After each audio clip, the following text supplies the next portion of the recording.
সম্মানিত ভাইরা, পবিত্র মহাগ্রন্থ আল কোরআন আমি বলে থাকি এটা জীবন্ত মুজিজা। অন্যান্য নবীদের মুজিজা ছিল, তারা বিদায়ের সাথে সাথে মুজিজাগুলো শেষ হয়ে গেছে।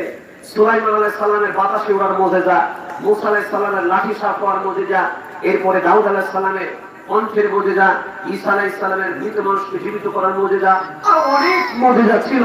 তারা বিদায়ের সঙ্গে সঙ্গে মুজিজাগুলো শেষ হয়ে গেছে। কিন্তু মহাগ্রন্থ আল কোরআন এমন একটি কিতাব যার মুজিজা ছিল, আছে, থাকবে কিয়ামত পর্যন্ত। জোরে বলুন সুবহানাল্লাহ। তার উজ্জ্বল দৃষ্টান্ত ১৫০০ বছর আগে নাযিলকৃত কোরআন আজ ১৫০০ বছর পরেও মানুষের মাঝে বিরক্তিকর হয়নি, অসহ্য করা হয়নি। আজকে মুসলমানরা দিন যত যাচ্ছে, প্রযুক্তি যত বাড়ছে, যুগ যত আধুনিক হচ্ছে, মানুষের কোরআনের প্রতি তত বেশি কিউরিসিটি, তত বেশি আকর্ষণ, তত বেশি জানার আগ্রহ বৃদ্ধি পাচ্ছে। বলেন সুবহানাল্লাহ। আপনারা তার অংশ হিসেবে এখানে এসে বসেছেন, এটা কিন্তু মহাগ্রন্থ আল কোরআনের মুজিজার কারণে। অন্য কোন গল্প গুজব করার জন্য এরকম আসর বানালে আমার মনে হয় লোক এত হতো না।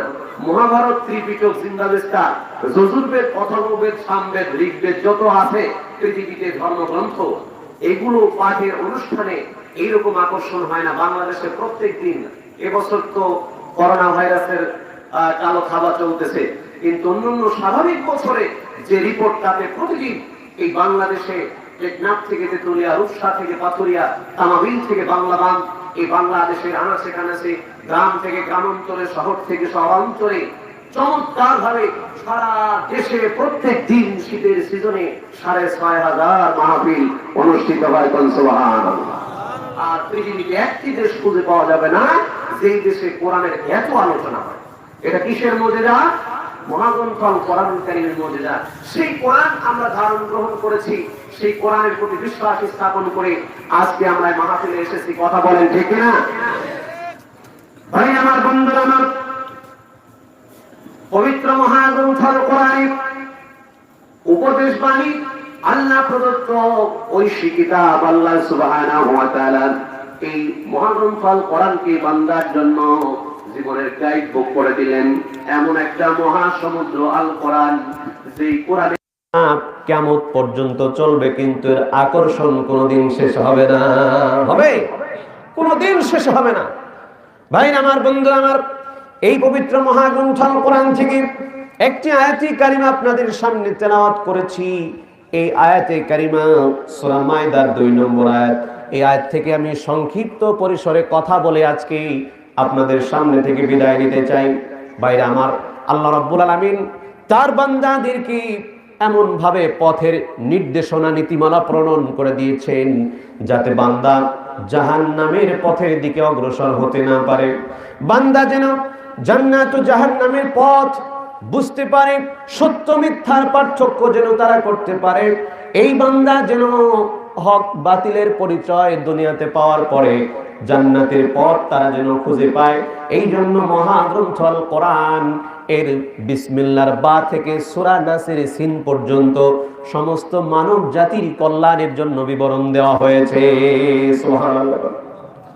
তারই অংশ হিসেবে একটি মাত্র আয়াতে কারিমা পেশ করলাম আলোচনার জন্য। আমার ভাইরা, আল্লাহ রাব্বুল আলামিন বান্দাকে কাছে নেওয়ার জন্য, বান্দাকে নিকটবর্তী করার জন্য, জান্নাতের মেহমান হিসেবে কবুল করার জন্য বলতেছেন রব্বুল আলামিন, ওয়া তাআওয়ানু আলাল বিররি ওয়াত তাকওয়া ওয়া লা তাআওয়ানু আলাল ইসমি ওয়াল উদওয়ান। বান্দারে, অবশ্যই তোমরা পরস্পর ন্যায় এবং আল্লাহর ভয়ের কাজে, পরহেজগারিতার কাজে, তাকওয়ার কাজে পরস্পরকে সহযোগিতা তোমরা করবে। খবরদার, খবরদার, আল্লাহর অবাধ্যতা, নাফরমানিতা, সীমা লঙ্ঘনের কাজে তোমরা কাউকে সহযোগিতা করবে না। এমনও মুসলমান পৃথিবীতে আছে যারা আল্লাহর দ্বীনের কাজে সহযোগিতা করে না, অবাধ্যতার কাজে সহযোগিতা করে। আছে না নাই? কোরআনের মাহফিলে 1 টাকা দেবে না। যদি মমতাজ পাগলির গানের কনসার্ট হয়, লক্ষ লক্ষ টাকা দেবে, আমি আসি, সমস্যা নেই, যত খরচ লাগে আমি আসি, চালাও। এরকম মুসলমান নামদারি আছে না নাই? এই চামড়া কাটা আর গরুর গোশত খাওয়া মুসলমান, এর ঈমান বলতে কিচ্ছু নাই। কথা বলেন ঠিক কিনা? আমার ভাইরা, গানের মঞ্চে খারাপ কাজে, অবাধ্যতার কাজে, গুনাহের কাজে সহযোগিতা করা আর ওই গুনার সমপরিমাণ অংশীদার হবে সে, এতে কোনো সন্দেহ নাই। কথা বলেন ঠিক কিনা? সম্মানিত ভাইরা আমার, যে কথা বলছি, আমাদের চলার পথে, আমাদের পৃথিবীতে বাঁচতে, আমাদের জান্নাতের পথে টিকে থাকতে আমাদের একটি ফর্মুলা আজকে আমি বলবো। অনেকগুলো ফর্মুলা আছে, তার মধ্যে একটি ফর্মুলা হলো দিল কলিজার মধ্যে ভয় রাখতে হবে। কার? আল্লাহর ভয় যদি থাকে আপনার সব ঠিক, ইবাদত বন্দেগী ঠিক হবে, সত্য কথা বলবেন, মিথ্যা ছেড়ে দিবেন, নামাজ কালাম 5 ওয়াক্ত জামাতে হবে। যদি আল্লাহর ভয় দিল কলিজার মধ্যে থাকে, সুদ ছেড়ে দেবেন, ঘুষ ছেড়ে দেবেন, মানুষের সঙ্গে হানাহানি, মারামারি, বিবাদ, বিসম্বাদ, অবসাদ সব অটোমেটিক আপনার কাছ থেকে চলে যাবে। যদি ভিতরে ভয় থাকে কার? আল্লাহর ভয় যদি না থাকে, তাহলে যত ধরনের শয়তানের অপকর্ম দিল কলিজার মধ্যে বাসা বাঁধবে, এতে কোনো সন্দেহ নেই। আমার বন্ধুগণ, আল্লাহর ভয় দিল কলিজার মধ্যে নিয়ে আসার জন্য আমাদের রব্বুল আলামিন আল্লাহ সুবহানাহু ওয়া তাআলা নির্দেশ করলেন। আল্লাহ তাআলা কোরআনুল কারীমে 3 নম্বর সূরা, সূরা আলে ইমরান 102 নম্বর আয়াতে স্পষ্ট করে বলে দিলেন, ইয়া আইয়ুহাল্লাযীনা আমানুত্তাকুল্লাহা হাক্কা তুকাতিহি ওয়া লা তামুতুন্না ইল্লা ওয়া আনতুম মুসলিমুন। এই আয়াত আমরা সবার মুখস্থ, এমন কোন মানুষ নাই এই আয়াত জীবনে অন্তত একবার শুনে নাই, এমন কোন নামাজি ব্যক্তি নাই আমার মনে হয় এই আয়াতের আলোচনা বক্তব্য শুনে নাই। আমরা শুধু শুনেছি, হৃদয়ঙ্গম করি নাই, কানে শুনেছি, এক কান দিয়ে আর এক কান দিয়ে বের হয়ে গেছে। আমার ভাইরা, একটা জিনিস আমরা হৃদয় দিয়ে অনুধাবন করলাম না, যে আল্লাহ তাআলা ভয় করতে বললেন ইমানদারদেরকে, যারা পৃথিবীতে বিশ্বাস স্থাপন করেছে, আল্লাহ তার রাসূলের প্রতি ঈমান এনেছে, ইমানদারদেরকে রব্বুল আলামিন বললেন তোমরা আল্লাহকে ভয় করো, ভয় করার মতো ভয় করো। ইমানদারদেরকে ডাক দিলেন, মুনাফিকদেরকে বলেন নাই, বেঈমানদেরকে বলেন নাই, অবাধ্য তাগুতি শক্তিকে ডাক দেন নাই। পৃথিবীতে যারা ইমানদার বান্দা তাদেরকে রব্বুল আলামিন বললেন ভয় করো আল্লাহকে, ভয় করার মতো ভয় করো। ভয় করার মতো ভয় করো তার মানে হলো আপনি একাকী, গোপনে, প্রকাশ্যে, নির্জনে, পাবলিক প্লেসে, দিবসে, রজনীতে, যেখানে যে অবস্থায় থাকেন না কেন, সর্বাবস্থায় ভয় হবে কার? আল্লাহর। আপনার সামনে লক্ষ কোটি টাকার প্রজেক্ট, আপনার সামনে কোটি কোটি টাকার প্রলোভন, অনেক লোভ লালসা থাকবে, কিন্তু এ সমস্ত লালসাকে, এ সমস্ত লোভকে, এ সমস্ত আকর্ষণকে, প্রস্তাবনাকে উড়িয়ে দিবেন, অ্যাভয়েড করবেন, ছেড়ে দিবেন। কার ভয়ে? এটা হলো হাক্কা তুকাতিহি, ভয় করার মতো ভয়। আমার বন্ধুগণ, সাহাবায়ে কেরামের জীবনী থেকে দেখেন, মুসলিম জাহানের খলিফাতুল মুসলিমিন, আমিরুল মুমিনিন হযরত ওমর ফারুক রাদিয়াল্লাহু তাআলা আনহুর কলিজার টুকরা সন্তান আব্দুল্লাহ ইবনে ওমর। কি নাম? আব্দুল্লাহ ইবনে ওমর, ওমরের ছেলে আব্দুল্লাহ। মদিনার উপকণ্ঠে সঙ্গী সাথীদেরকে নিয়ে বেরোলেন। আমার ভাইরা, আমরা যেরকম পিকনিক করার জন্য গ্রাম থেকে মাঠের মধ্যে যাই, যুবক ছেলেরা বিভিন্ন বাগানে পিকনিক করা হয়, রান্না বান্না খাওয়া দাওয়া হয় কিনা? হয়। আব্দুল্লাহ ইবনে ওমর সঙ্গী সাথীদেরকে নিয়ে মদিনা থেকে একটু দূরে মদিনার উপকণ্ঠে বেরোলেন। সেখানে খাওয়া দাওয়ার আয়োজন হলো, দস্তরখানা বিছালেন, বিছানোর উপরে সঙ্গী সাথীরা মিলে সবাই কেবল খেতে বসেছেন। এমন সময় পাশ দিয়ে একজন ছাগলের রাখাল হেঁটে যাচ্ছে, বকরি চড়ানো রাখাল। আব্দুল্লাহ ইবনে ওমর ডাক দিলেন, ওই রাখাল, এসো আমাদের সঙ্গে একটু খাও। এই ঘটনাটা সুনানে বাইহাকির 5192 নম্বর হাদিসে বিস্তারিত ঘটনার বর্ণনা করা হয়েছে। আমার ভাইরা, আব্দুল্লাহ ইবনে ওমর বললেন, ও রাখাল, আমাদের সঙ্গে আসো, একটু খাই সবাই মিলে। রাখাল জবাব দিল, আমি আজকে রোজা আছি, সিয়াম রেখেছি, সুতরাং আমি আজকে খাবো না। আপনারা খান। তার মানে কি রমজান মাসের সিয়াম। এখান থেকে ভালো করে বিষয়টা বুঝেন। আব্দুল্লাহ ইবনে ওমর তিনিও কিন্তু সাহাবী, ওমরের সন্তান। সে খেতে বসেছে দিনের বেলায়, রাখালকে ডাকলেন। রাখাল বলতেছে আমি রোজা আছি, এখন খাবো না। তার মানে এটা কি ফরজ রোজা? না, নফল রোজা, নফল সিয়াম। যদি ফরজ রমজান মাসের রোজা হলো তাহলে তো আব্দুল্লাহ ইবনে ওমর তারা তো পিকনিক করতে পারতেন না, খাওয়ার আয়োজন করতে পারতেন না। ভাইরা আমার, রাখাল উত্তর দিয়ে দিল আমি সিয়াম রেখেছি। আব্দুল্লাহ ইবনে ওমর বলে তুমি এত প্রচন্ড গরমের মধ্যে বকরি চড়াও, পাহাড়ে আসো, কত কষ্ট তোমার হয়, কেন এখন রোজা রেখেছ? যখন একটু ঠান্ডা ভাব আসে, দিনটা ছোট হয়, তখন রাখতে পারতে। রাখাল উত্তর দিল আল্লাহর বান্দা শোনো, আমি ওই দিনের জন্য আমল করে নিচ্ছি, আমল সঞ্চয় করতেছি, যে দিন আমাকে আর কোনো আমল করার সুযোগ দেওয়া হবে না। সুবহানাল্লাহ। এত প্রচন্ড গরমের মধ্যে সিয়াম রেখেছে কি জন্য? তার পরকালের সঞ্চয়, কবরের সঞ্চয় করছে, যেই কবরে গেলে আর তাকে সুযোগ দেওয়া হবে না, সে সুযোগ পাবে না আমল করার। কবর তো আমলের জায়গা না, কবর তো ইবাদত করার জায়গা না, আখিরাত তো ইবাদত করার জায়গা না, সেটা হলো হিসাব নিকাশের মঞ্জিল, হিসাব নিকাশের জায়গা। এই জন্য উত্তর দিয়ে দিল সেই দিনের সঞ্চয় করছি যেই দিন আমাকে ইবাদত করার সুযোগ দেওয়া হবে না। আব্দুল্লাহ ইবনে ওমর বিস্ময় হতবাক হয়ে গেলেন যে একজন বকরির রাখালের আল্লাহর ভয় ভিতরে দিল কলিজার মধ্যে এত বেশি হতে পারে। এবার তার তাকওয়াটা, আল্লাহর ভয়টা পরীক্ষা করার জন্য তিনি বললেন যে তুমি আমাদের কাছে একটা বকরি বিক্রি করো, অনেক বকরি তোমার, শত শত পাল, এর মধ্য থেকে একটা বকরি বিক্রি করো, এই বকরিটা আমরা জবাই করে খাবো এবং তোমার জন্য কিছু মাংস আমরা দিয়ে দেব, সন্ধ্যাবেলা তুমি ইফতারের সময় খাবে, আর এর বিনিময়ে তুমি নগদ মূল্য পেয়ে যাবে, টাকা পেয়ে যাবে। রাখাল উত্তর দিল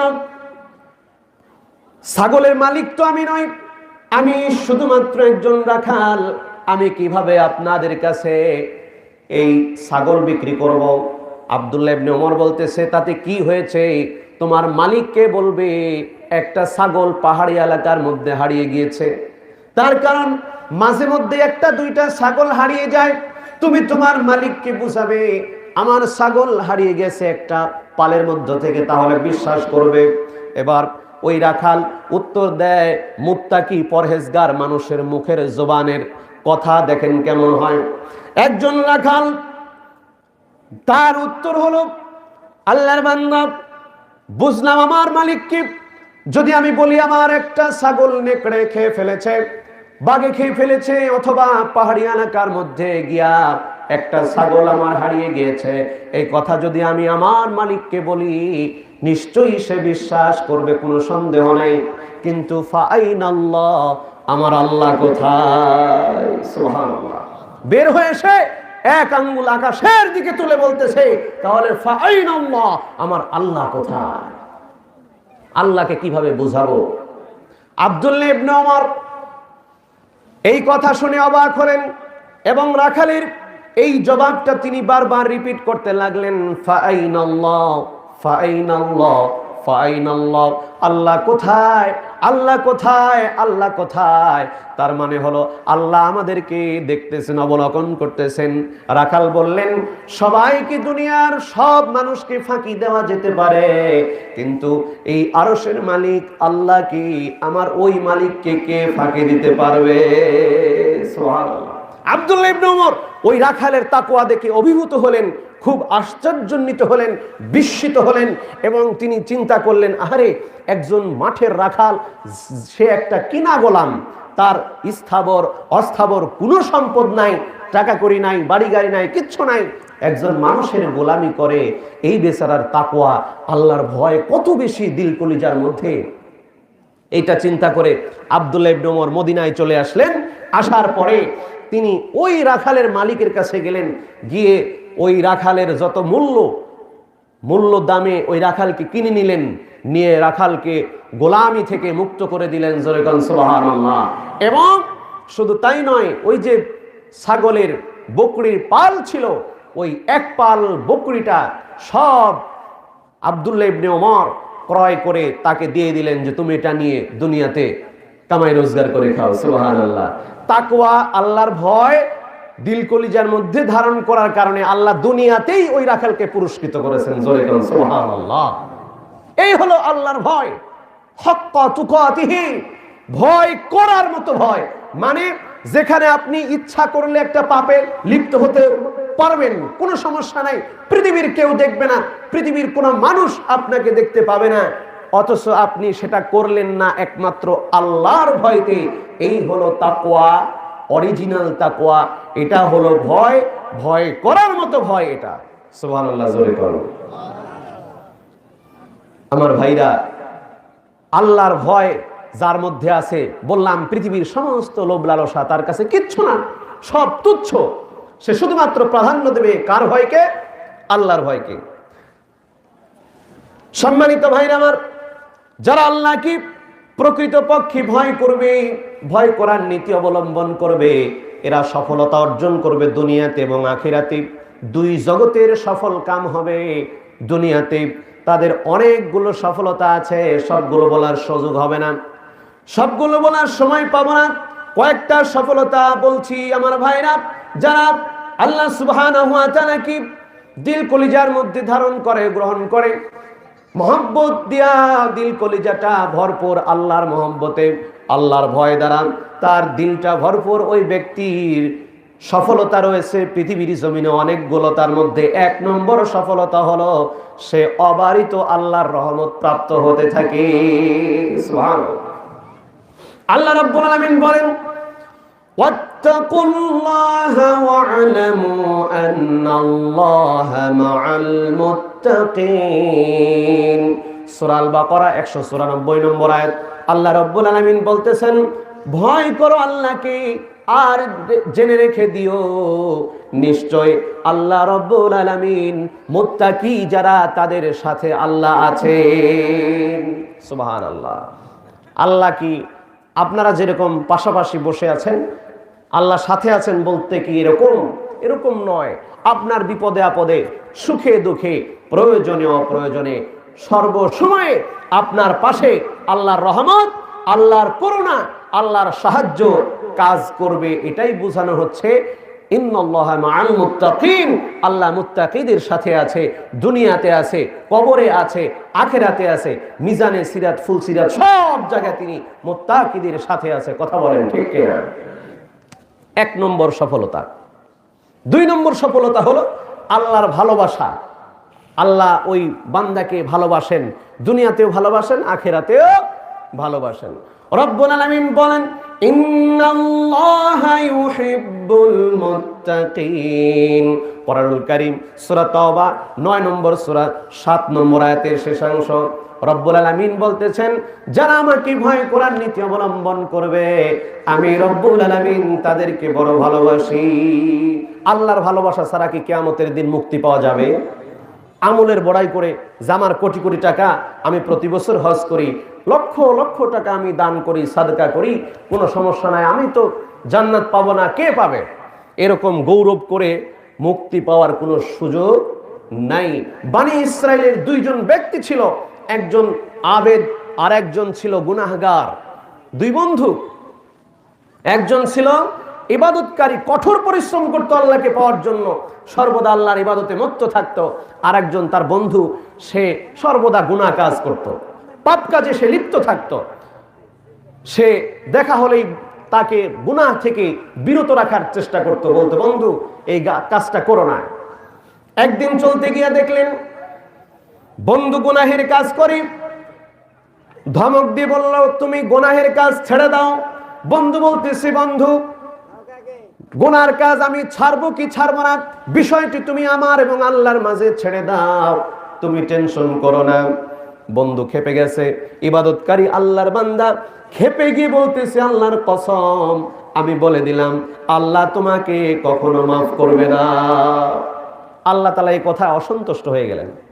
মানে ও একটু অহংকার করে বলেছিল, আল্লাহর কসম তোমাকে আল্লাহ মাফ করবে না, মানে নিজের যে আমল আছে মনে করছে আমি তো মুক্তি পাবই, আর ওই লোকটারে আল্লাহ ক্ষমা করবে না। এই কথা বলার কারণে আল্লাহ তাআলা অসন্তুষ্ট হলেন। দুইজনের মৃত্যুর পরে বারজাকি হায়াতে তাদের বিচার ফায়সালা হলো। আল্লাহ রাব্বুল আলামিন জিজ্ঞেস করলেন ওই ব্যক্তিকে, আবেদ ব্যক্তিকে, যে তুমি কেন তাকে বলেছিলে এমন কথা যে আল্লাহ কখনোই মাফ করবে না, কসম করেছিলে, তুমি কিভাবে বুঝলে যে আমি আল্লাহ তাকে মাফ করব না? মানে আল্লাহ তার এই অহংকারপূর্ণ বাক্য ব্যবহার করার কারণে আল্লাহ তাআলা অসন্তুষ্ট হয়েছেন। আর ওই গুনাহগার বান্দাকে বললেন যে তুমি কেন কথা বললে যে আমি গুনাহ করতেছি, বিষয়টি আল্লাহর আর আমার মাঝে ছেড়ে দাও, এই বিষয় নিয়ে তুমি টেনশন করো না। গুনাহগার বলেন রব্বুল আলামিন, আমার বিশ্বাস ছিল আপনি দয়ালু মেহেরবান, আপনি ক্ষমাকারী, পরম করুণাময়, অসীম দয়ালু, আপনি বান্দাকে ক্ষমা করতে পারেন, আপনার ক্ষমার কোনো সীমা নাই। আমার ভাইরা, এই কথা শোনার পরে রব্বুল আলামিন ওই ইবাদতকারী বান্দাকে বললেন, ওরে আবেদ, তুমি তোমার ইবাদত নিয়ে অহংকার করেছিলে, আজকে তুমি আমার কাছে তোমার ইবাদতের গৌরব দিয়ে, তোমার আমলের গৌরব দিয়ে মুক্তি পাবে না। আমি তোমাকে জাহান্নামে দিয়ে দিলাম, আর ওই গুনাহগারকে জান্নাতি হিসেবে কবুল করে নিলাম। সুবহানাল্লাহ। আমার ভাইরা, এখান থেকে বোঝা যায় কি, আল্লাহর ভালোবাসা লাগবে, আল্লাহর মহব্বত লাগবে। আল্লাহর রহমত ছাড়া কিয়ামতের মাঠে কেউ নাজাত পাবে না। আমলের বড়াই করে পাহাড় সমান আমল, আসমান সমান আমল নিয়ে উপস্থিত হয়েও দেখা যাচ্ছে অনেক বান্দা জাহান্নামী হয়ে যাবে, এরকম বর্ণনাও এসেছে। কথা বলেন ঠিক কিনা? আমলের অহংকার মানুষকে মুক্তি দিতে পারবে না। মুক্তি দিবে আল্লাহর ভালোবাসা, আল্লাহর সঙ্গে তার দিলের মহব্বতটা কতটা বেশি। যেহেতু বিশ্বনবী বলেন, আন আবি হুরায়রা রাদিয়াল্লাহু তাআলা আনহু قال قال رسول الله صلى الله عليه وسلم, আবু হুরায়রার বর্ণনা, বুখারী মুসলিমের হাদিস। বিশ্বনবী বলেন, ইন্নাল্লাহা লা ইয়ানজুরু ইলা সুআরিকুম ওয়া আমওয়ালিকুম ওয়ালাকিন ইয়ানজুরু ইলা কুলুবিকুম ওয়া আ'মালিকুম। আল্লাহ রাসূল বলেন, কিয়ামতের দিন নিশ্চয়ই রব্বুল আলামিন বান্দার চেহারা সুরতের দিকে নজর দেবেন না, বান্দার চেহারা দেখবেন না, বান্দার ধন সম্পদ দেখবেন না, কত কোটি টাকার মালিক, দেখবেন তার হৃদয়, দেখবেন তার কলব, দেখবেন তার আমল। দুইটা জিনিস দিয়া আল্লাহ রাব্বুল আলামিন ফায়সালা করে দিবেন। এই জন্য তাকওয়া, আল্লাহর ভয় দিল কলিজার মধ্যে যদি না থাকে আমার ভাইরা, কোন রকম অপকর্ম থেকে বাঁচা সম্ভব নয়। এমন পর্যায়ে আছে, বিশ্ববিদ্যালয় জীবনের কথা বলছি আমার ভাইরা, বাংলাদেশের যে পরিবেশ, এই পরিবেশে অভিজ্ঞতার আলোকে আপনাদেরকে ছোট একটি কথা বলতে চাই। সেটা হলো, বিশ্ববিদ্যালয় বাংলাদেশের সর্বোচ্চ বিদ্যাপীঠ, এমন একটি পরিবেশ, সেখানে একটা সন্তান একেবারে সর্বোচ্চ ভালো হওয়ার সুযোগ আছে, আবার সমাজের সবচেয়ে নিকৃষ্ট হওয়ারও সুযোগ আছে। কেউ সেখানে বাধা দেয় না, কেউ সেখানে নসিহত করে না। ওই জায়গায় একটা মেয়ে নিয়ে যদি গাছতলায় আড্ডা জমায়, পাশ দিয়ে ওই ডিপার্টমেন্টের শিক্ষক চলে যাবে, পিএইচডি হোল্ডার, একটা 12 ডাক দিয়ে বলবে না, এই বেদব, এখানে কেন মেয়ে নিয়ে বসে আছো? এটা বলার অধিকার বিশ্ববিদ্যালয়ের শিক্ষকের নাই। আমার ভাইরা, কোন ছাত্র যদি প্রকাশ্যে কোন মেয়ের হাত ধরে বিশ্ববিদ্যালয়ের ডিপার্টমেন্টের বারান্দা দিয়া ঘোরাঘুরি করে, কোনো শিক্ষক ধমক দেওয়ার সাহস নাই। এটা এইরকম প্রতিষ্ঠান। আবার যদি বিশ্ববিদ্যালয়ে কোন ছাত্র যদি ইমানদার খাঁটি মুমিন বান্দা হয়ে জ্ঞান আহরণ করে, লাইব্রেরি ওয়ার্ক করে এবং পড়াশোনা করে জ্ঞান বিজ্ঞানে সমৃদ্ধ হয়, তাতেও কেউ বাধা দেবে না। এমন একটা জায়গা, এখানে যারা ভালো মানুষ হয়, এখানে যারা জ্ঞানী হয়, পড়াশোনা করে ইলম নিয়ে যারা সমৃদ্ধ হয়েছে, বুঝতে হবে এদের মধ্যে তাকওয়া আছে। কারণ ওই জায়গাতে খারাপ হওয়ার সুবর্ণ সুযোগ ছিল, কিন্তু সে খারাপ পথে যায় নাই, নারীর হাত ধরে চলাফেরা করে নাই। আমার ভাইরা, নারীর হাত ধরে গাছতলা, আমতলা, বাঁশতলা, এই বিভিন্ন তলায় ঘোরাফেরা করে নাই, বকুল তলায় ঘুরে নাই, পার্কে ঘুরে নাই। সে আল্লাহর দিনের উপরে অটল ছিল, আল্লাহর ভয় দিল কলিজার মধ্যে ছিল, যার কারণে সে ভালো। আমার ভাইরা, এটা হলো হাক্কাত তুকাতিহি, ভয় করার মতো ভয়। যেখানে খারাপ পথে যাওয়ার সুযোগ আছে কিন্তু খারাপ পথে যায় না, বান্দা আল্লাহর ভয়ে ভালো থাকবে, একেবারে ক্লিয়ার থাকবে, কনসেপশন ক্লিয়ার হবে ঈমান সম্পর্কে, তাকওয়া সম্পর্কে, দিল কলিজার মধ্যে আল্লাহর ভয় ধারণ গ্রহণ করে দুনিয়াতে বিচরণ করবে। এই রকম যদি দিলের মধ্যে আল্লাহর ভয় হয়, তার সামনে যদি কোটি কোটি টাকার প্রজেক্ট আসে দুর্নীতি করা, সে কি দুর্নীতি করবে? করবে না ভাই। ওমর রাদিয়াল্লাহু তাআলা আনহু যখন মুসলিম জাহানের খলিফাতুল মুসলিমিন, আমিরুল মুমিনিন হযরত ওমর, দেখেন সাহাবীদের মধ্যে তাকওয়া আল্লাহর ভয় কতটা বেশি ছিল। তখন তার সংসারে অভাব মোটেও ছাড়ে না, এত অভাব। ওমর রাদিয়াল্লাহু তাআলা আনহুর সহধর্মিনী বলছে, স্বামী, আপনি যখন থেকে খলিফা নিযুক্ত হলেন সংসারে অভাব যে ছাড়ে না, অভাব লেগেই আছে। আপনি যে কয় দিরহাম রাষ্ট্রীয় ভাতা পান, বেতন পান, এটা দিয়ে তো সংসার চলে না। সামনে ঈদ, সংসারে একেবারে বেহাল দশা, বাচ্চাদের পোশাক আশাক নাই, এমন একটি পরিস্থিতি, কি করা যায়? বলছে, আমি কি করব? স্ত্রী পরামর্শ দিল 2 মাসের অগ্রিম বেতন নেন, চলতি মাস আর আগামী মাস। দেখেন তাকওয়া কারে বলে, আল্লাহর ভয় কারে বলে। যেমন মুসলিম জাহানের খলিফা প্রেসিডেন্ট, তেমন তার অর্থ মন্ত্রণালয়ের সচিব আবু উবাইদা ইবনুল জাররাহ, তার কাছে চিঠি লিখলেন হযরত ওমর, যে আবু উবাইদা ইবনুল জাররাহ, আমার কাছে এই মুহূর্তে খুব দুরবস্থা, আমি রাষ্ট্রীয় ভাতা নিয়ে, এই সামান্য ভাতায় আমার সংসার চলে না, সুতরাং আমাকে আগামী 1 মাসের অগ্রিম বেতন তোমাকে দিতে হবে। চিঠি লিখে পাঠালেন আবু উবাইদা ইবনুল জাররাহর কাছে, যেহেতু অর্থ সচিবের সিগনেচার ছাড়া প্রেসিডেন্ট প্রধানমন্ত্রী বেতন হবে না। চিঠি পৌঁছে গেল আবু উবাইদা ইবনুল জাররাহর কাছে। চিঠিখানা পড়ে আবু উবাইদা ইবনুল জাররাহ ছোট বাচ্চার মতো বুক চাবড়িয়ে চাবড়িয়ে কান্না করতেছে, বুক ফোপড়ে ফোপড়ে কান্দে। আরে মুসলিম জাহানের খলিফাতুল মুসলিমিন আমিরুল মুমিনিন, যার রাজত্ব অর্ধ পৃথিবীব্যাপী, যার প্রভাব প্রতিপত্তির অভাব নাই, যার ক্ষমতার অভাব নাই, কিন্তু আল্লাহর গোলাম খেলাফতের দায়িত্ব পালন করতে গিয়া সংসারে এত অভাব অনটন লেগে গেছে, এই সংসারের মধ্যে তার আর ইনকামের কোনো সোর্স নাই। অগ্রিম 1 মাসের বেতন চেয়ে আমার কাছে চিঠি লিখলো। উবাইদা ইবনুল জাররাহ, আবু উবাইদা ইবনুল জাররাহ কান্না করে তিনি চিঠির উত্তর লিখে দিলেন, কিন্তু বেতন দিলেন না।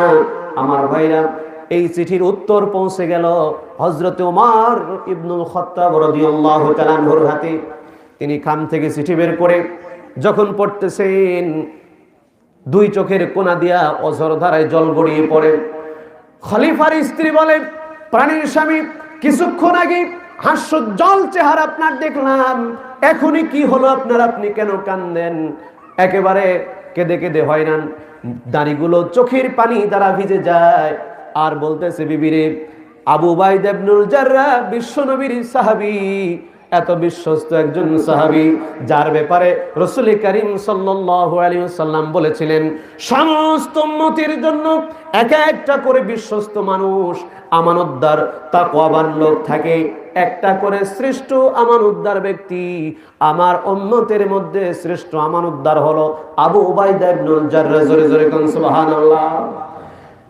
ওমর রাদিয়াল্লাহু তাআলা এই কথা বলছে, বিবিরে, চিঠির উত্তর এসেছে।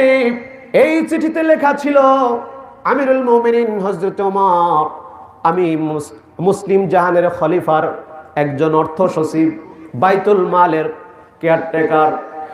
আপনার কাছে আমার 2টা প্রশ্ন, এই 2টা প্রশ্নের উত্তর যদি আপনি যথাযথভাবে দিতে পারেন, আমি আবু উবাইদা ইবনুল জাররাহ আপনার জন্য বেতন পাঠিয়ে দেব, কোনো সমস্যা নাই। 1 নম্বর প্রশ্ন, আগামী মাস পর্যন্ত আপনি বেঁচে থাকবেন কিনা তার গ্যারান্টি আমাকে দিতে হবে। গ্যারান্টি আছে? গ্যারান্টি আছে ভাই? কোনো গ্যারান্টি নাই। আগামী মাস পর্যন্ত। 2 নম্বর, আগামী মাস পর্যন্ত জনগণ আপনাকে ক্ষমতার মসনদে টিকিয়ে রাখবে কিনা এর গ্যারান্টি দিতে হবে। এই 2টা প্রশ্নের উত্তর যদি আপনি যথাযথভাবে দিতে পারেন, আমি আবু উবাইদা ইবনুল জাররার আপনার অগ্রিম বেতন দিতে কোনো সমস্যা নাই। মুসলিম জাহানের প্রেসিডেন্ট, অর্ধ পৃথিবী করেছ শাসন, ধুলির তক্তে বসি, খেজুর পাতার প্রাসাদ তোমার বারে বারে গেছে খুশি। এই হলো হযরতে ওমর। তিনি বেতন চাইলেন তার অর্থ সচিবের কাছে, বেতন তো দিল না, উল্টো আরো দুইটা প্রশ্ন। বর্তমান সচিবের চাকরি থাকবে বর্তমান যুগের হলে, যে বেটা তুমি আমার আন্ডারে চাকরি করো, আমি 1 মাসের অগ্রিম বেতন চাইছি, তুমি দাও নাই, তোমার চাকরি নট, কালকে ঘটি বাটি গোছায় গ্রামে চলে যাবা। কথা বলেন ঠিক কিনা? হযরত ওমরের কি ক্ষমতা ছিল না? ছিল। থাকার পরেও চিঠি পড়ে তিনি হতবাক হয়ে গেলেন, বরং তার জন্য দোয়া করলেন, আল্লাহ আবু উবাইদা ইবনুল জাররার ঈমান ও তাকওয়া আরো বাড়িয়ে দাও, তাকে তুমি রহম করো, তাকে তুমি হেফাজত করো। বলেন সুবহানাল্লাহ। কারণ সে যে 2টা প্রশ্ন করেছে, এই 2টা প্রশ্নের মধ্যে যুক্তি আছে না নাই? আগামী মাস পর্যন্ত বাঁচবে গ্যারান্টি পৃথিবীর কেউ দিতে পারবে না। আগামী মাস পর্যন্ত ক্ষমতায় থাকবে তার কোনো গ্যারান্টি নাই। এই হলো তাকওয়া। কারণ অগ্রিম 1 মাসের বেতন নেওয়া জায়েজ নাই, এটা যদি সে মারা যায়। তো যার কারণে আবু উবাইদা ইবনুল জাররাহ তাকে দিল না। আবু উবাইদা ইবনুল জাররাহ দিল কলিজার মধ্যে ভয় কার? আল্লাহর দায়িত্ব পালন করতে গিয়ে যদি কোন রাষ্ট্রে কোন জনপদের কোন সচিব, কোন মন্ত্রী, মিনিস্টার যদি এইরকম তাকওয়াবান হয়, সেই দেশে আল্লাহর জান্নাতের হাওয়া বইতে বাধ্য। কথা বলেন ঠিক কিনা? আজকে রক্ষকরা হয়ে যায় ভক্ষক। আজকে যেখানে জনগণের টাকা আত্মসাৎ করে কত মানুষ, কত দায়িত্বশীলরা বিদেশে বাড়ি গাড়ি করছে। একটা সাধারণ সরকারি 4র্থ শ্রেণী কর্মচারী যার বেতন কম, 10-12 হাজার 15 হাজার টাকা, তার নাকি উত্তরায় 3-4টা ফ্ল্যাট। কেমনে কি করে হয়? ঢাকা উত্তরায় 3-4টা ফ্ল্যাট, দুর্নীতি দমন কমিশন ধরছে, তারে গ্রেপ্তার। অনেকে আবার এরকম আছে বিদেশ পালিয়ে চলে গেছে, সাধারণ বড় বড় সরকারি চাকরিজীবী।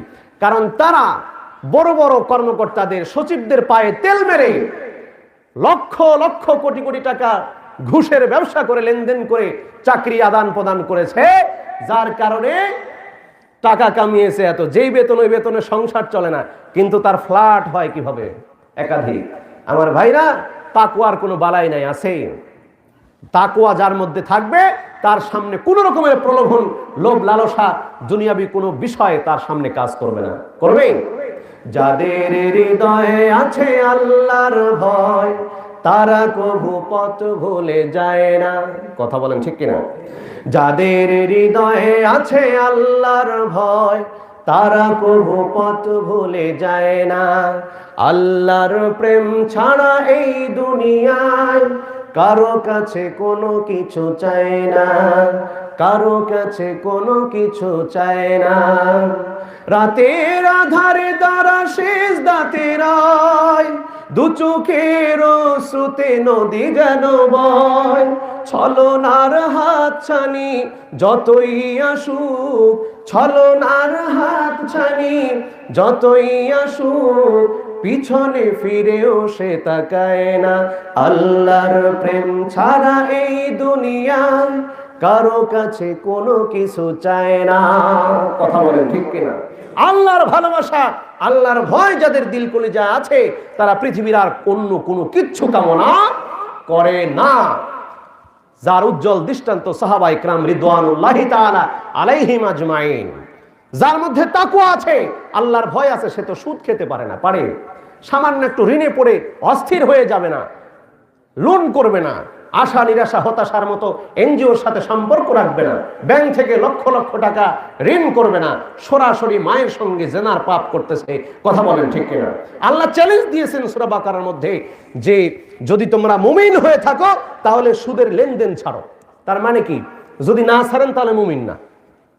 এখানে হরফে সত্যিয়া দেওয়া হয়েছে ইন কুনতুম মুমিনিন, যদি তোমরা মুমিন হও তাহলে ওয়াজারু মা বাকিয়া মিনার রিবা, সুদের যাবতীয় লেনদেন, সুদের সমস্ত ব্যবসা ক্লোজ করে নাও, সুদ বাদ দিয়ে দাও, সুদের লভ্যাংশ, সুদের টাকাগুলো সব ছেড়ে দাও, দিয়ে মূলধন নিয়ে তওবা করো আল্লাহর কাছে।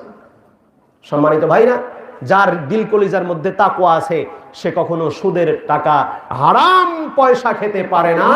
যার মধ্যে ঈমান আছে সেই ব্যক্তি যে নির্ভেজাল ইমানদার সে কখনো সুদ খেতে পারে না।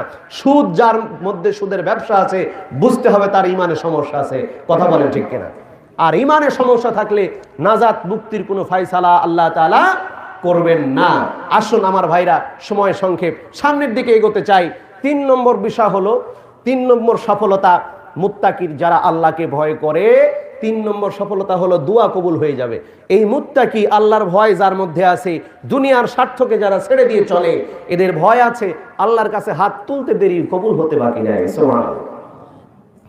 হাদিসে এসেছে, আল্লাহ রাসূল বলেন, আল্লাহ সুবহানাহু ওয়া তাআলা বলেন হাদিসে কুদসি, যেই হাদিসে আল্লাহ বলেন কথা উল্লেখ আছে সেই হাদিস হলো হাদিসে কুদসি। আমার ভাইরা, আল্লাহ রাব্বুল আলামিন বলেন, যাদের দিল কলিজাটা ঈমান আর তাকওয়া দ্বারা পরিপূর্ণ, ওরা ওয়া ইনসালানি লা উতিয়ান্না, আমার কাছে কোনো কিছু যদি তারা চায়, লা উতিয়ান্না, অবশ্যই আমি তাকে তা দান করে দেব। সুবহানাল্লাহ।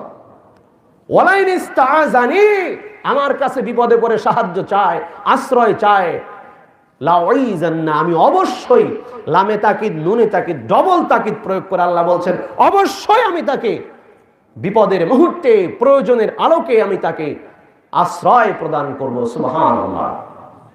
শুধু তাই নয়, কোরআনুল কারীমের মধ্যে বলা হয়েছে মুত্তাকি বান্দার তওবা, মুত্তাকি বান্দার দোয়া কবুল হয়ে যাবে।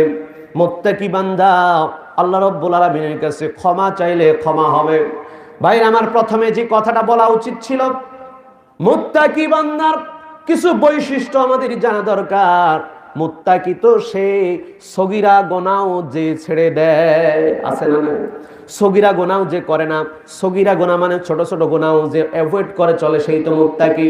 বিশ্ব নবীর সহধর্মিনী আম্মা জান আয়েশা সিদ্দিকা রাদিয়াল্লাহু তাআলা আনহা বলতেছেন, রাসূল করিম সাল্লাল্লাহু আলাইহি ওয়াসাল্লাম আমাকে ডেকে বললেন, রে আয়েশা, ইয়া আয়েশা, হে আয়েশা, ইয়াকে ওয়া মুহাক্কারাতিজ যুনুব ফা ইন্না লাহা মিনাল্লাহি তালিবা। আয়েশা সাবধান, হুঁশিয়ার, খবরদার, ছোট ছোট গুনাহ তুমি পরিত্যাগ করে চলবে, কেননা ছোটখাটো গুনাহগুলো কিয়ামতের দিন আল্লাহ রাব্বুল আলামিন অনুসন্ধান করবেন।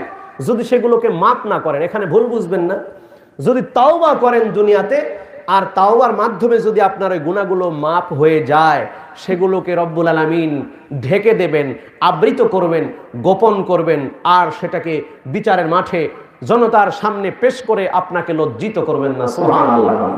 আমার ভাইরা, এই জন্য আম্মা জান আয়েশাকে বলছেন আল্লাহ রাসূল, আয়েশা রে, ছোট ছোট গুনাহকে তুমি ছেড়ে দাও, কেননা ছোট গুনাহ কিয়ামতের মাঠে আল্লাহ তাআলা তলব করবেন, অনুসন্ধান করবেন।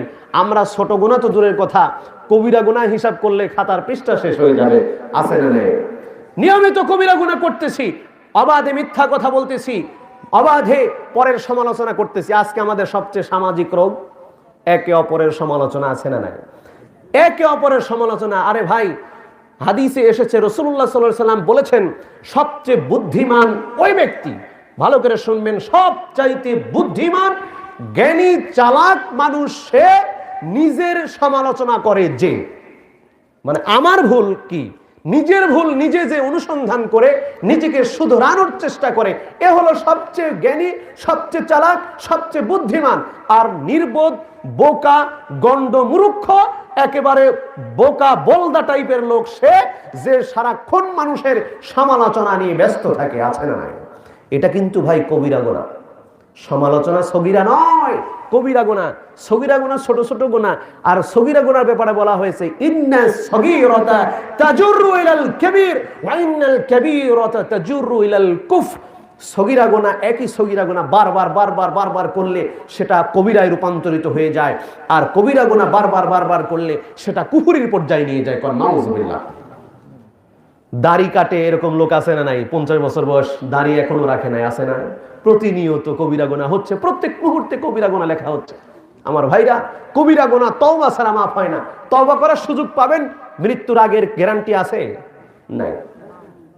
ভাইরা আমার, বন্ধু আমার, সামাজিক কিছু কবিরা গুনাহ আছে।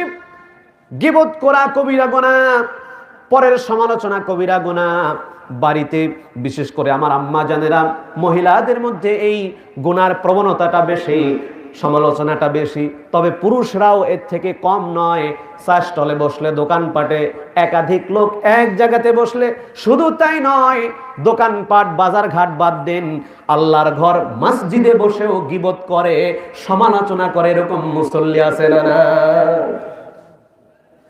পুরো গর্ধব, পুরো মূর্খ যারা মুসলমান ভাইয়ের সমালোচনায় লিপ্ত থাকে, এ পুরো জাহান্নামের পথে চলতেছে। পরের সমালোচনা তো গীবতের পর্যায়ে চলে যায়। ভাই একজন কাজ করতেছে, আপনি তাকে ধন্যবাদ দিন। একজন ভালো কাজ করছে সমাজে, যদি তার ভুল হয়, আপনি যদি প্রকৃত ইসলাম দরদি হয়ে থাকেন, ভ্রাতৃত্ব যদি আপনার দিল কলিজার মধ্যে থাকে, আপনি গোপনে ওই ভাইটাকে বলে দেন, ভাই তোমার এই কাজটা কিন্তু ভুল হচ্ছে। এটা হলো মুমিনের দায়িত্ব, কর্তব্য। এটা না করে আপনি যদি পানি ঘোলা করে বেড়ান, সমালোচনা করেন, অমুক এই করে, তমুক এই করে, এই কথাগুলো হয়ে যায় গীবতের পর্যায়ে। আর গীবতের ওয়াজ একটা আলাদা ওয়াজ, আমি একটু টাচ দিয়ে যাচ্ছি। এটা এমন কবিরা গুনাহ আমার ভাইরা, যার গীবত করা হলো, যার সমালোচনা করা হলো, ওই ব্যক্তির কাছে যতক্ষণ মাফ না চাইবেন, আল্লাহর কাছে তাওবা করে আল্লাহ মাফ করবে না। এটা বান্দার হকের সাথে সংশ্লিষ্ট। আম্মা জান আয়েশা সিদ্দিকা রাদিয়াল্লাহু তাআলা আনহা বিশ্ব নবীর কাছে আসলেন, এসে দেখলেন রাসূলের স্ত্রী সাফিয়া। আম্মা জান আয়েশাকে দেখে সাফিয়াও প্রয়োজনে তিনি উঠে গেলেন, চলে গেলেন। রাসূলের স্ত্রী সাফিয়ার দোষ বলার চেষ্টা করলেন। আম্মা জান আয়েশা শুধু একটা কথা বলেছেন, সাফিয়ার অমুক কাজটা ভালো না। এই কথা বলার সঙ্গে সঙ্গে বিশ্ব নবীর চেহারা বিপন্ন হয়ে গেল, এমন রাগান্বিত হয়ে গেলেন, বললেন, আয়েশা তুমি যেই কথা বলেছো, এই কথা মহাসমুদ্রে যদি নিক্ষেপ করা হয়, ওই মহাসমুদ্রের পানির রং পরিবর্তন হয়ে যাবে, মহাসমুদ্রের পানি দুর্গন্ধ হয়ে যাবে। নাউজুবিল্লাহ। এই গীবত আমরা প্রত্যেক মুহূর্তে মুহূর্তে মুহূর্তে করছি। গীবত আর হলো গীভাত আর হলো গীবাত, এই দুইটাই মজা। গীবত করলে দেখবেন খুব মজা লাগে। আর একজন মুসলিম ভাই তার অনুপস্থিতিতে আর 2-4 জন মিলে একটু তার সমালোচনা করলে শুনতেও ভালো লাগে, বলতেও ভালো লাগে। ঘি দিয়া গরম ভাত খেতেও ভালো, ঘ্রাণটাও ভালো। ওই রকম ঘি ভাত আর গীবাত এই একই রকম অবস্থা। কথা বলেন ঠিক কিনা? আমার ভাই না, গীবত থেকে দূরে থাকতে হবে, এটা কবিরা গুনার অন্তর্ভুক্ত। এই সমালোচনা, গীবত আজকে আমাদের পারিবারিক বন্ধনকে নষ্ট করে দিয়েছে, আমাদের সামাজিক মহব্বতকে নষ্ট করে দিয়েছে। এই জন্য এটাও কবিরা গুনাহ, এর থেকে বিরত থাকতে হবে। গীবত থেকে যদি বিরত না থাকেন, সমালোচনা থেকে যদি বিরত না থাকেন, এই ধরনের গুনাহ থেকে যদি বিরত না থাকেন, তাহলে কিন্তু ভাই পরিপূর্ণ মুত্তাকি হওয়া সম্ভব নয়। কারণ মুত্তাকি সে আল্লাহর নিষেধকৃত বিষয়গুলোকে বাদ দিয়ে চলে, যে এমনকি সগীরা গুনাহ যে করতে চায় না। মনের ভুলে অনেক সময় সগীরা ছোট হয়ে যেতে পারে, কিন্তু সগীরা গুনাহ থেকে বেঁচে থাকার চেষ্টা করে, এই বান্দা হলো মুত্তাকি। বন্ধুগণ আমার, ভাইরা আমার, মুত্তাকি বান্দা যদি আল্লাহর কাছে দোয়া করে, আল্লাহর কাছে যদি ক্ষমা চায়, আল্লাহর কাছে যদি দোয়া করে, আল্লাহ রাব্বুল আলামিন তার দোয়া ফেরত দেন না। রাব্বুল আলামিন সূরা আল আহজাবের 70-71 নম্বর আয়াতে বলেন, ইয়া আইয়ুহাল্লাযীনা আমানুত্তাকুল্লাহা ওয়া কুলু কওলান সাদীদা ইউসলিহ লাকুম আ'মালাকুম ওয়া ইয়াগফির লাকুম যুনুবাকুম ওয়া মান ইউতি'ইল্লাহা ওয়া রাসূলাহু ফাকাদ ফাযা ফাওজান আযীমা। আল্লাহ তাআলা বলেন, হে বিশ্বাসীরা, ইমানদারেরা, আল্লাহকে ভয় করো। 2 নম্বর, ওয়াকুলু কওলান সাদীদা, সদা সত্য কথা বলো, মিথ্যা কথা বলো না। তাহলে ইউসলিহ লাকুম, তোমাদের আমলগুলোকে রব্বুল আলামিন সংশোধন করে দেবেন, ভুল ত্রুটিগুলো তিনি মাফ করে দেবেন। ওয়া ইয়াগফির লাকুম যুনুবাকুম, আল্লাহ রব্বুল আলামিন তোমাদের গুনাহগুলোকে মাফ করে দিবেন। জোরে বলুন সুবহানাল্লাহ। 1 নম্বর শর্ত হলো আল্লাহকে ভয় করতে হবে। 2 নম্বর শর্ত সত্য কথা বলতে হবে। 3 নম্বর শর্ত হলো তাকে সদা সত্যের উপরে টিকে থাকতে হবে আমার ভাইরা। তাহলে সত্য কথার গুরুত্ব এখানে দেওয়া হয়েছে না হয় নাই? মিথ্যা কথা আল কিযবু হুয়া উম্মুজ যুনুব, মিথ্যা সকল পাপের মা, তার মানে হলো মিথ্যা সকল পাপকে জন্ম দেয়, কবিরা গুনার মা হলো মিথ্যা। নাউযুবিল্লাহ। তাহলে এখান থেকে বোঝা গেল কোন মুত্তাকি বান্দা যদি আল্লাহর কাছে দোয়া করে, আল্লাহর কাছে ক্ষমা চায়, রব্বুল আলামিন তাকে ক্ষমা করবেন, তার দোয়াগুলো কবুল মঞ্জুর করে নেবেন। শুধু তাই নয়, দুনিয়া এবং আখেরাতে উভয় জগতে তার জন্য পুরস্কারের ঘোষণা, সুসংবাদের ঘোষণা দিয়েছেন কে? আল্লাহ রাব্বুল আলামিন বলেন, আল্লাযীনা আমানু ওয়া কানু ইয়াত্তাকুন লাহুমুল বুশরা ফিল হায়াতিদ দুনিয়া ওয়া ফিল আখিরা লা তাবদীলা লিকালিমাতিল্লাহ। সূরা ইউনূস 10 নম্বর সূরা 63 64 নম্বর আয়াত। আল্লাহ রাব্বুল আলামিন এখানে বলতেছেন, যারা ঈমানদার, ঈমান এনেছে যারা, আল্লাহকে ভয় করেছে যারা, তাদের জন্য দুনিয়াতেও সুসংবাদ, আখিরাতেও সুসংবাদ। দুনিয়াতে সম্মান দেবেন কে? ইন্না আকরামাকুম ইনদাল্লাহি আতকাকুম। আকরামাকুম ইসমি তাফজিলের সিগা ব্যবহার করে রব্বুল আলামিন বললেন, তোমাদের মধ্যে সবচাইতে সম্মানিত সে, আর সবচাইতে সম্মানিত সে আল্লাহকে বেশি ভয় করে যে। সুবহানাল্লাহ। অটোমেটিক সম্মান দুনিয়াতেও পাবে, আখিরাতেও পেয়ে যাবে, আল্লাহ তাআলার ব্যবস্থা করে দিবেন। এই জন্য দিল কলিজার মধ্যে ভয় রাখার দরকার আছে না নাই? আমার ভাইরা, তাকওয়া না থাকার কারণে আজকে যত অপকর্ম, যত গুনাহের কাজ, এর পিছনে দেখবেন আল্লাহর ভয় নাই। মসজিদে যেতে ভালো লাগে না, এর পিছনে কি কাজ করে? তাকওয়া নাই, আল্লাহর ভয় নাই। আমার ভাইরা, বাবাজিরা, আমার আম্মা জানেরা, বিশেষ করে আমি পারিবারিক কথাটা বেশি গুরুত্ব দিয়ে বলে থাকি, আমার মা বোনদেরকে বিষয়টি বলতেছি, আমার আম্মা জানেরা বিষয়টি বোঝার চেষ্টা করুন। খবরদার, অধৈর্য হওয়া যাবে না। তাকওয়া সর্বদা দিল কলিজার মধ্যে ধারণ করতে হবে। আপনি যদি মুত্তাকি হন, আপনি মা যদি তাকওয়াবান হন, পরিবার তাকওয়ার চর্চা করবে, তাকওয়ার চর্চা পরিবারে চলবে, তে কোনো সন্দেহ নাই। তাকওয়ার প্র্যাকটিস পরিবারে করলে আপনার সন্তান মুত্তাকির পথে, তাকওয়ার পথে চলতে পারবে ইনশাআল্লাহ। আমার মা বোনেরা, আম্মা জানেরা, সবর ইখতিয়ার করতে হবে, সদা সর্বদা ধৈর্য ধারণ করতে হবে, স্বামীর প্রতি সম্মান প্রদর্শন করতে হবে। আর স্বামীদেরকে বলি, আমার ভাইরা, অধৈর্য হওয়া যাবে না। স্ত্রীর ভালো ভালো জিনিসগুলা, ভালো ভালো অবদানগুলা স্মরণ রেখে স্ত্রীর খারাপ গুণের প্রতি আপনি রাগান্বিত হবেন না। ক্ষমা সুন্দর দৃষ্টিতে দেখে স্ত্রীর সঙ্গে ভালোভাবে সম্মানজনক কথা বলতে হবে, ভালো ভালো নসিহত করতে হবে। এটাই রব্বুল আলামিন এবং বিশ্বনবী এই নীতিমালা দিয়ে দিয়েছেন স্বামীর জন্য। আমার আম্মা জানদেরকে বলি, আম্মা জানেরা, অল্পতে তুষ্ট থাকতে হবে, অল্পতে সন্তুষ্ট থাকতে হবে। স্বামীর প্রতি প্রেসার ক্রিয়েট করা যাবে না। আম্মা জানেরা, আমরা অনেক আমাদের আম্মা জানদেরকে দেখি স্বামীর সঙ্গে বেয়াদবি করে, স্বামীর সঙ্গে অসম্মানজনক আচরণ করে। তার কারণ স্বামীকে ভালো লাগে না। শয়তান মনের মধ্যে ওয়াসওয়াসা সৃষ্টি করে দেয়, তোর স্বামীর চাইতে অমুক ভালো, তোর স্বামীর চাইতে তমুক ভালো, আছে না নাই? আমার ভাইরা, আমার আম্মা জানেরা, ভালো করে খেয়াল করুন, যেই স্বামী আল্লাহ তাআলা আপনার কপালে, আপনার নসিবে দিয়েছেন, এটা আপনার জন্য কল্যাণ, এইটা মনে করুন, এই কনসেপ্টটা ধারণ করে চলুন। উক্তি একটা ঘটনা বর্ণনা করেছেন, বসরার রাস্তা দিয়ে এক সুন্দরী রমণী, পরমা সুন্দরী এক মহিলা, এক বয়স্ক কুশ্রী চেহারা, কালো কুৎসিত বর্ণের এক বয়স্ক ব্যক্তির সঙ্গে হেঁটে যাচ্ছে। ওই ব্যক্তি বলল, তোমার কি ওইটা স্বামী? তুমি কার সঙ্গে হেঁটে যাচ্ছ? বলে, এটা আমার স্বামী। তোমার চেহারা এত সুন্দরী, পরমা সুন্দরী, তুমি ইচ্ছা করলে একটা টকবগে ভরা যুবককে, সুদর্শন সুপুরুষকে বিবাহ করতে পারতে। তুমি কেন এই ঘাটের মোড়া বয়স্ক লোকটারে, কুশ্রী চেহারার অধিকারী এই লোকটারে বিবাহ করলে?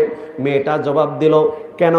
আমি এই জন্য করেছি, এই লোকটা আমাকে পেয়ে আল্লাহর শুকরিয়া আদায় করে, যে আমি একটা সুন্দরী মেয়ে পেয়েছি, আল্লাহ রাব্বুল আলামিন আমাকে একটা সুন্দর বউ দিয়েছেন, আলহামদুলিল্লাহ। পরে ওই লোকটা আল্লাহর শুকরিয়া আদায় করে, আর আমি আল্লাহ রাব্বুল আলামিনের এই দেওয়া ফায়সালাকে মেনে নিয়ে ধৈর্য ধারণ করি, সবর করি। আর রাসূল বলেছেন, যার মধ্যে ধৈর্য আছে, যার মধ্যে কৃতজ্ঞতা আছে, শুকরিয়া আদায় আছে, শুকরকারী আর ধৈর্য ধারণকারী উভয়ে জান্নাতি। সুবহানাল্লাহ। আমার আম্মা জানেনা, আমার বোনেরা, এই বিষয়টি অবশ্যই খেয়াল রাখতে হবে। কোন অবস্থাতেই স্বামীর সঙ্গে খারাপ আচরণ, অকৃতজ্ঞতা সুলভ আচরণ করা যাবে না। এই ক্ষেত্রে অনেক সাবধান ও সতর্কতা হাদিসে এসেছে। এর আগেও বলেছি, নতুন করে হাদিসগুলো আর বলতে চাচ্ছি না। সর্বোপরি তাকওয়ার বিষয় যে আংশিক আলোচনা করলাম, সম্মানিত ভাইরা, আমার বাবাজিরা এবং পর্দার অন্তরালের মা বোনেরা, সর্বাবস্থায় তাকওয়া ধারণ গ্রহণ করতে হবে। পুরুষদেরকে বলি, যেখানেই থাকেন আল্লাহর ভয় দিল কলিজার মধ্যে রাখতে হবে। আমার মা, আমার বোনেরা, যাদের স্বামী আছে, স্বামী বাড়িতে থাকুক বা না থাকুক, যেখানেই যাক না কেন, ভয় সর্বদা আল্লাহর দিল কলিজার মধ্যে রাখতে হবে। আল্লাহর ভয় ধারণ করতে হবে। সতী সাধবী নেককার দিনদার পরহেজগার হয়ে চলতে হবে। আমার যুবক ভাইরা, অপকর্মের সুযোগ এই সমাজে, এই পরিবেশে, বর্তমান যুগে অত্যন্ত বেশি। একটা যুবক চরিত্র নষ্ট করে একেবারে অপসংস্কৃতির উত্তাল তরঙ্গে গা ভাসিয়ে চলতে পারে, কিন্তু এটা একমাত্র সম্ভবের থেকে বেঁচে থাকা, তাকওয়া ধারণ করা, আল্লাহর ভয় ধারণ করা। বল্লাতে দেখলাম অনেক যুবক মানুষ, বয়স 20 বছর 25 বছর, ফজরের নামাজ একদিনও মিস করে না। বলেন সুবহানাল্লাহ। আমার ভাইরা, বাবাজিরা, সর্বশেষ আমার সময় শেষ, একটা হাদিস বলে আমি শেষ করছি। সেটা হলো, কুপথ থেকে, খারাপ পথ থেকে ফিরে এসে তাকওয়া ধারণ করবেন। পাশাপাশি একটি পরামর্শ, এখানে যারা আছেন সবাই কিন্তু একেবারে যে কোরআন অর্থ সহ পড়তে পারেন এরকম না। অনেকে আছে কোরআন পড়তেই পারেন, আছে না নাই? কোরআন পড়তেই পারেন এমন লোকও আছে। পরামর্শ হলো, যারা কোরআন কোনো রকম পড়তে পারেন, আর যারা একেবারে পারেন না, হয়তো 5টা 6টা সূরা মুখস্থ আছে, এরকম আছে না নাই? 4-5টা সূরা মুখস্থ আছে, কেউ বা কোরআন তেলাওয়াত করে নিয়মিত, কিন্তু অর্থ বুঝেন না।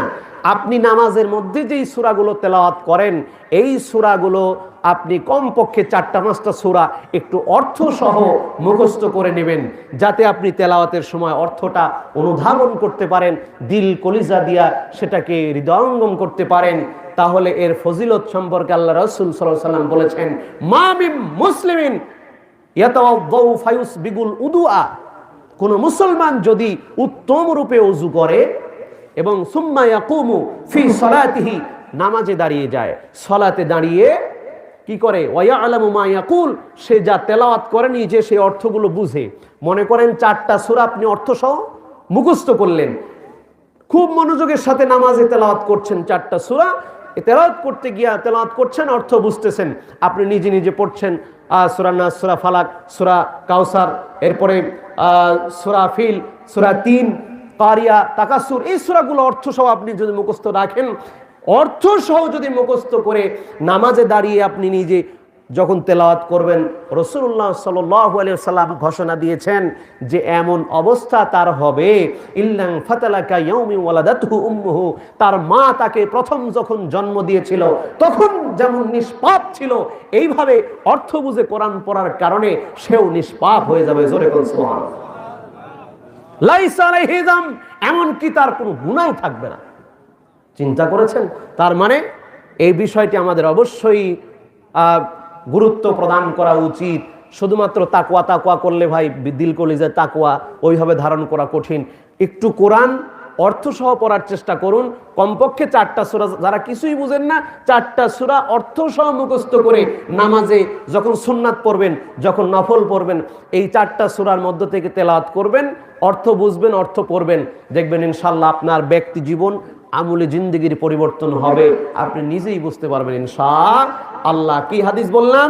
মা মিন মুসলিমিন ইয়াতাওয়াদ্দাউ ফায়ুসবিগুল উদুআ সুম্মা ইয়াকুমু ফি সালাতিহি ওয়া ইয়ালামু মা ইয়াকুল, যদি কেউ উত্তম রূপে সুন্দর করে ওযু করে এবং নামাজে দাঁড়িয়ে যা পড়ে তা বুঝে, যা পড়ে ভালো করে বুঝবেন, যা পড়ে তা বুঝে, মানে তেলাওয়াত যেগুলো করে সেগুলো বুঝে, আল্লাহু আকবার এর অর্থ কি সে বুঝে, সুবহান রব্বিয়াল আযীম মানে কি সে বুঝে, সুবহান রব্বিয়াল আলা মানে কি সে বুঝে, রব্বানা লাকাল হামদ মানে কি সে বুঝে, দাঁড়িয়ে দোয়া ছানার অর্থ কি সে বুঝে, এরপরে যে ছোট ছোট সূরাগুলো পাঠ করে সেগুলোর অর্থ বুঝে। এই বোঝার কারণে আল্লাহ তাআলা তাকে গুনাহ থেকে মুক্ত করবেন, দিল কলিজাকে আল্লাহর দিকে মুতাওয়াজ্জা করবেন। সুবহানাল্লাহ। আমার ভাইরা, এই আমলটা করা যাবে না ইনশাআল্লাহ। আল্লাহ তাআলা আমাদের সবাইকে সুযোগ, তৌফিক, সৌভাগ্য দান করুন। সকলে বলি আল্লাহুম্মা আমিন।